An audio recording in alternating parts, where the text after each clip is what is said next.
In the world buzzing with loud noises and flashing screens, let's journey somewhere different. Let's rediscover the magic of traditional storytelling through the simple joy of reading stories aloud. Welcome to the World Story Mind, where stories come alive in your mind. Hello, friends. My name is Ms Sonu, and I'll be bringing you the best stories from around the world legends, myths, mystery, and so much more. Together, we will turn these simple narrations into a canvas of your creativity and imagination. Here, you will be unfolding each story in your own unique way in your mind. But before we begin, please don't forget to hit the notification button as I upload 3 to 4 times a week, and also support my channel by clicking the like, share, and subscribe button. This will motivate me into creating even more content and bring even more amazing stories to you. With that said, let's begin with today's story. Hello, my friends. So tonight I'm going to take you back over 2 centuries ago to this small village nestled along the Hudson River in New York, this place called Sleepy Hollow. Does that ring a bell? In the early 1800s, this village was known for its quiet charm, surrounded by forests that seemed to whisper secrets in the wind. People in the Sleepy Hollow believed in stories. Stories about spirits, strange happenings, and one mysterious figure who roamed the woods at night. This is a tale of Clara, a curious girl who lived in Sleepy Hollow, and how she solved the mystery of the Headless Rider. So the year was 1809, and the Sleepy Hollow village was small and close-knit.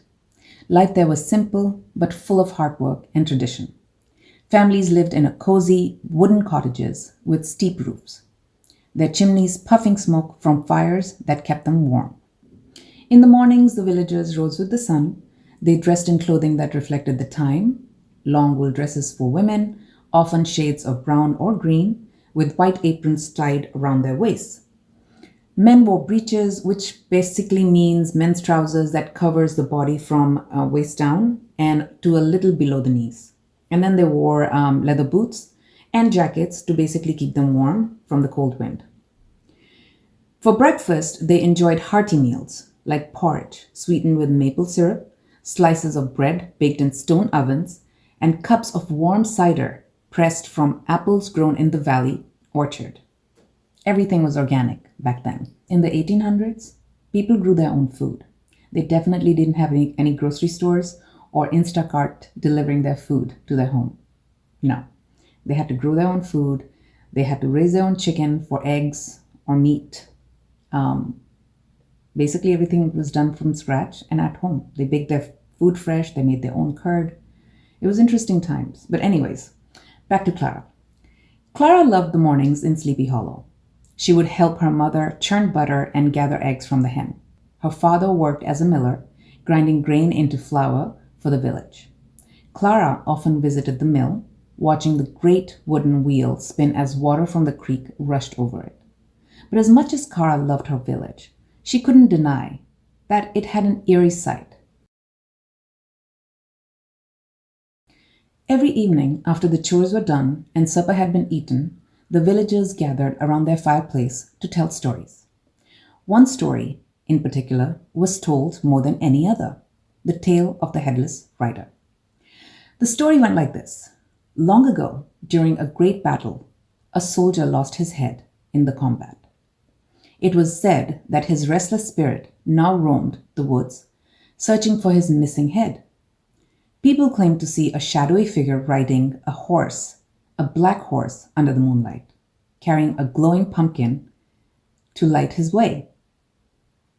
The elders would warn not to stay out too late, as the Headless Rider did not like strangers in his woods. Clara didn't believe the story. "It's just a tale to keep us from wandering off," she said, but deep down she couldn't help but wonder if it might be true. So because Clara did not really believe the story, one evening rather, she decided that she is going to prove the story to be a myth. So the brave little girl slipped on her warm cloak, picked up her lantern, and decided to open the door to leave the house. "I'll only go as far as the bridge," she whispered to herself. Crazy kids. The old wooden bridge crossed a creek that ran through the forest.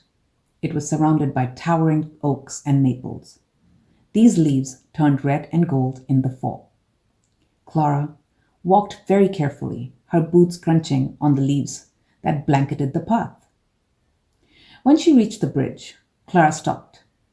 The forest was so quiet, she could hear the bubbling of the creek below. Suddenly, a faint sound caught her ear. A rhythmic clopping, like horse hooves on a dirt path. Her heart began to race. After hearing that sound, Clara held her lantern higher, its warm glow casting flickering shadows on the tree. The sound grew louder, and soon she saw a figure emerge from the mist, her heart still pounding. It was a horse, black as midnight, with a rider cloaked in darkness. Clara froze. The rider's head was missing, and in its place was a glowing orange light. A pumpkin. The headless rider stopped at the edge of the bridge. For a moment, Clara thought that he was staring right at her, as if he had eyes. But then she noticed something really, really odd. She squinted her eyes and looked a little further, stepped a little closer, and she saw that the pumpkin that the rider was holding wasn't glowing from within. It was covered in shimmering powder that was reflecting the light of the lantern. "You're not a ghost," she called out. The figure didn't move. So summoning all her courage, Clara walked right up to the horse. Pretty brave. That's when she saw it. A boy, not much older than her, dressed in a black cloak and holding the pumpkin. "It's you, Tom!" she exclaimed. Tom was a mischievous boy from the village who loved playing pranks. Tom grinned sheepishly. "I didn't think anyone would be brave enough to follow me." Clara laughed. "You scared half the village with your silly story." Tom chuckled and shrugged, leaning on his pitchfork. It wasn't hard. A few rustling branches, a hollowed-out pumpkin, and a cloak. People see what they want to see. Besides, it's fun watching folks jump at shadows. Clara frowned, the humor of the situation fading as she looked around the dark, misty forest. "You know, Tom, spreading ghost stories is one thing, but what if someone gets hurt trying to run from your little horseman?" Tom grin wavered.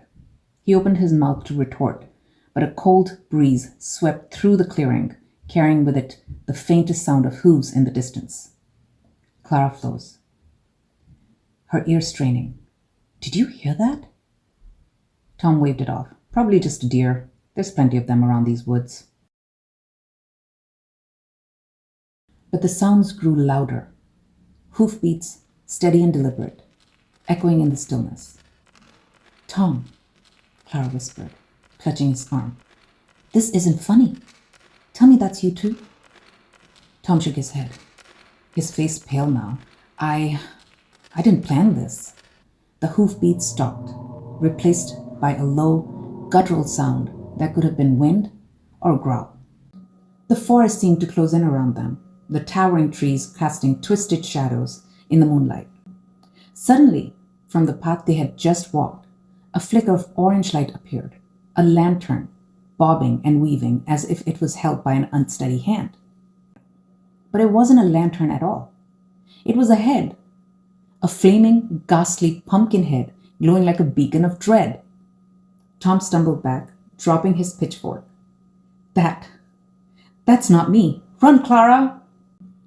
Clara grabbed his arm and tugged him towards the safety of the village. But as they turned, the headless horseman emerged fully from the shadows. His cloak billowed as if caught in the storm, and his skeletal horse pawed the ground with burning crimson eyes. The figure raised a spectral sword pointing directly at Tom. "You dare mock the legend of Sleepy Hollow?"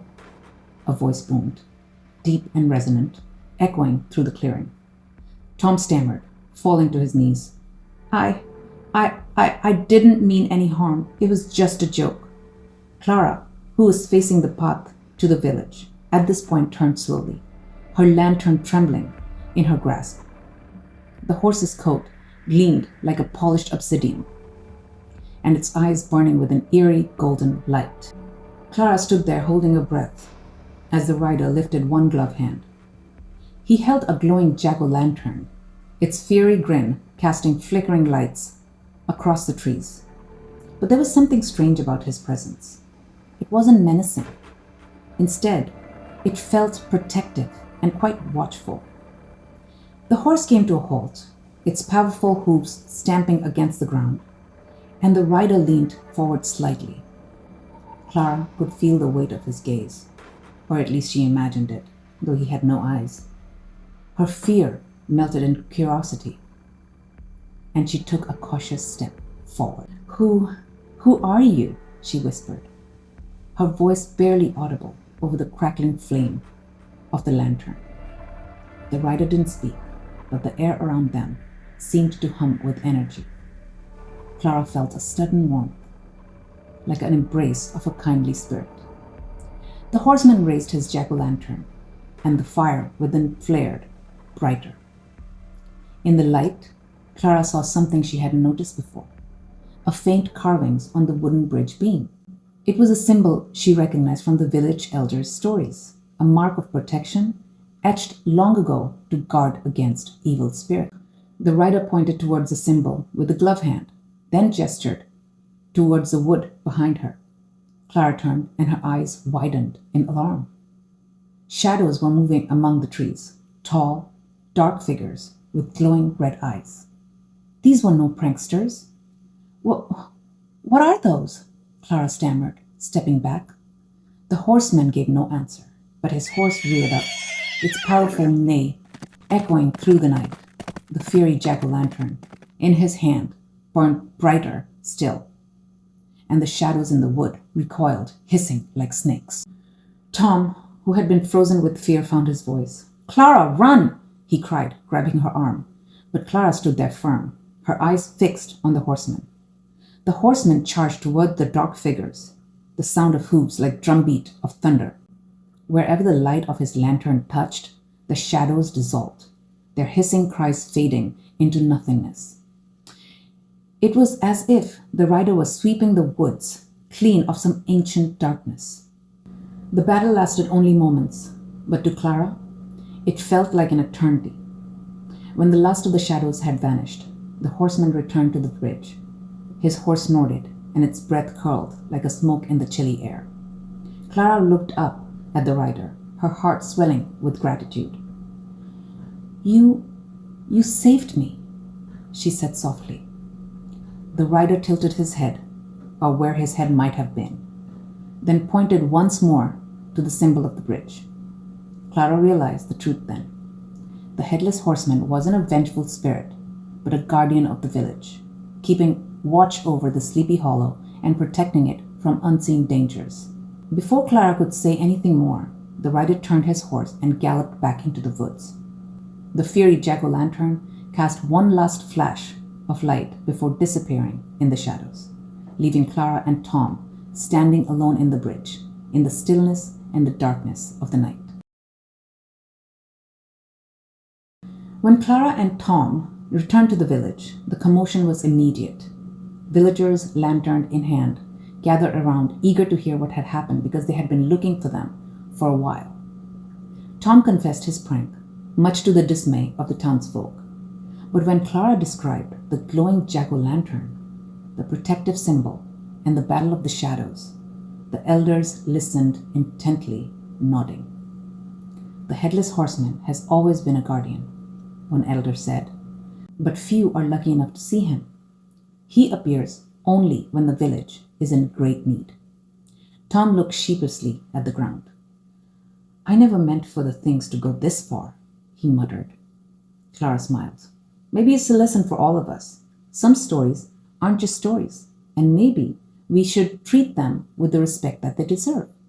From that night on, Clara often visited the bridge, leaving small tokens of thanks, a sprig of wildflower, a slice of apple tart, and a tiny carved figure.